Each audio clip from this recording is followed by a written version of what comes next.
Hi everybody, my name is Meaghan Wiggins, and we are going to talk today about art therapy and how it can be helpful for patients, caregivers, and their families. Before we do that, I'd like to introduce myself. My name is Meaghan. I work with cancer patients and their families at Cancer Support Community. I'm a licensed mental health therapist and art therapist. I've been working with this population exclusively for the past 3.5 years, and I feel very comfortable working within oncology. Some fun facts about me are I have a really bad sweet tooth, I love sweets, and I think otters are adorable. So let's jump right on in and talk about what on earth are we even talking about? What is art therapy? So I have the really long definition here provided by the American Art Therapy Association. You can find this on their website. And the key points I want to point out that are important to take away from this is that art therapy is an integrative mental health and human services profession that applies art making within the creative process along with psychological theory, and is guided and facilitated by a trained professional art therapist. So that looks like typically a master's level education.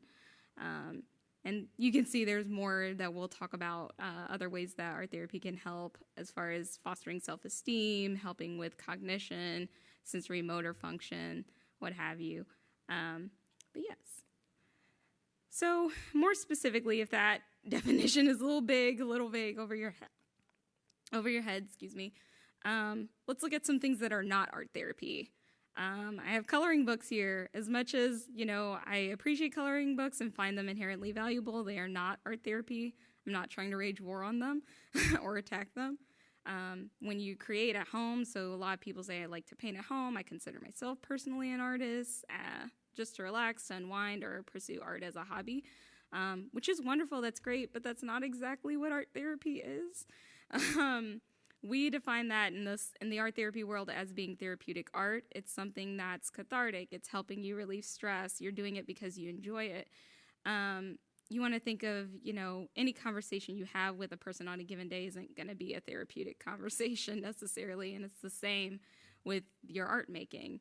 And that's okay. It's not a bad thing.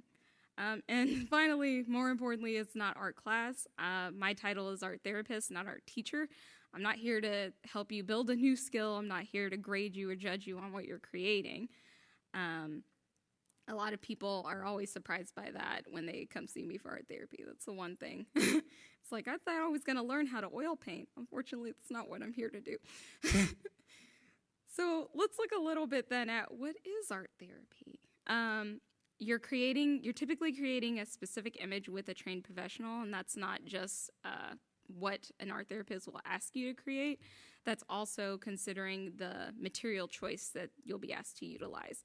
And it's exploring what that image can say in the broader context of your life and how you deal with the issues that are coming up.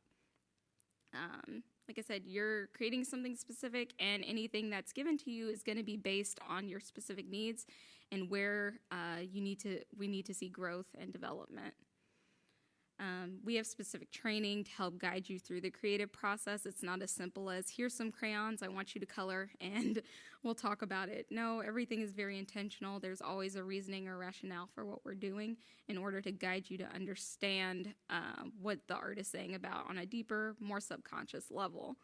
It's a master's level mental health profession. I really want to overemphasize that because a lot of people who want to pursue art therapy don't consider that, there's a really strong psychological background involved. So story time. If all of this still isn't clicking for you and you're still kind of staring at me like not understanding what this means, I have a story. So I worked with a client, we'll call her Diana. She went through about 10 to 12 radiation treatments, and she was working with me through her survivorship care. So she comes in one day and says, you know what, Meaghan, I'm really, really frustrated.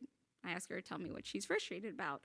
She says, well, I used to be really, really athletic. I used to, on a 5-day work week, I would, train or exercise regularly 4 days of those. I love doing 4Ks, and I'm just exhausted now. I can't do it. I don't have the energy. I don't even want to get out of bed some days. And I looked at her and said, you know what, this is a good place to make some art. Let's make some art about this. So I gave her some watercolor pastels, paper, a brush, and a cup of water. And I asked her to pick any color she'd like and fill up the page with that color until she was comfortable. So she picked, I'll never forget, it's a very vibrant red color. She pretty much filled up the entire page. And once she got to stopping point, I wrote the word cancer over her color in black watercolor pastel. Now, the reason why I chose this is these watercolor pastels are really great. They go on dry, but when you use water, they interact differently. So once I had done this, I asked her to, use the brush, use the cup of water to interact with the image. And from there, she noticed that her color red had changed. We discussed that, this vibrant red had been transformed by me writing the word cancer over top of it, that it was more burgundy or a wine in some spots. It wasn't entirely the same. So we used that directive in order to have a conversation about how ultimately the cancer has affected her ability to live her life at this point in time. So hopefully that kind of helps make art therapy make a bit more sense. I wanted this to be an aha moment for you, how art can be a vehicle to help you understand what's going on. So if you're still kind of nodding at me like, okay, I'm kind of getting it, but how on earth does this help people? Where can we see this be used? I'm glad you asked. It can be utilized with a lot of different populations. A common misconception is that art therapy is for children only, and well, kids can benefit from partaking in art therapy. It's not just for kids. Oop. Got too far ahead. Some examples of populations that can utilize art therapy are substance abuse, eating disorders, the LGBTQ plus population, those suffering with Alzheimer's, dementia, caregivers, and more importantly, anyone facing cancer. So what about specifically people facing cancer? Some benefits noted in research done by the Mayo Clinic, and a study showed that 21.6 people noticed there was a 25.6% reduction in anxiety levels. 20 out of 21 participants in that particular study found it effective in dealing with their stress and reducing anxiety.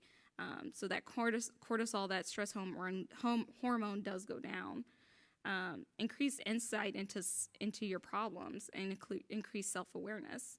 In another study, 14.6% of participants reported, I'm feeling more positive. I'm able to have a more improved outlook on what's going on. Improvement of communication skills as well as conflict resolution. And some common themes that I personally tend to explore with my patients are identity, control, communication, and end-of-life work if they're reaching the end of their journey with cancer. So I definitely feel as though I've convinced you you're 100% going to start practicing art therapy or looking to practice it from here on out. But where on earth can you find art therapists? I'm so glad you asked. Cancer Support Community does offer free services to families and patients that are struggling with cancer. All of our services are virtual at this time due to COVID, so some of the times dates you see are not correct. You can find more information on our website at Cancer Support Community Central Indiana, but we do have an open art studio that's currently virtual as well as individual art therapy sessions. There are art therapy centers in hospitals. One thing I personally have done is carry an art cart to infusion centers, provided art materials to give people going through active chemotherapy treatments, a place to express how they're feeling, talk about what's going on, provide a space to help deal with what's happening. Riley Children's Hospital has an art therapy center, and they actually have, I believe it's 2 art therapists employed there. I could be wrong. And St. Vincent's Breast Center has a very robust open art studio for breast cancer patients. Private practices is another big place where you can find us. That can vary depending on your location. You can use the American Art Therapy Association website to find more specifics, or you can ask your PHP, PCP, or another mental health professional. We're out there. And then last, I want to leave you with a quote from Aristotle. The aim of art is to represent not their outward appearance of things, but their inward significance. And I think that really drives home what the goal is here. We're not here to grade you or judge you on what you can do or what your skill or proficiency is, but we're really wanting to look at what you're saying in the larger context of your life. You are the artist. You give your art the subjective meaning. Thank you.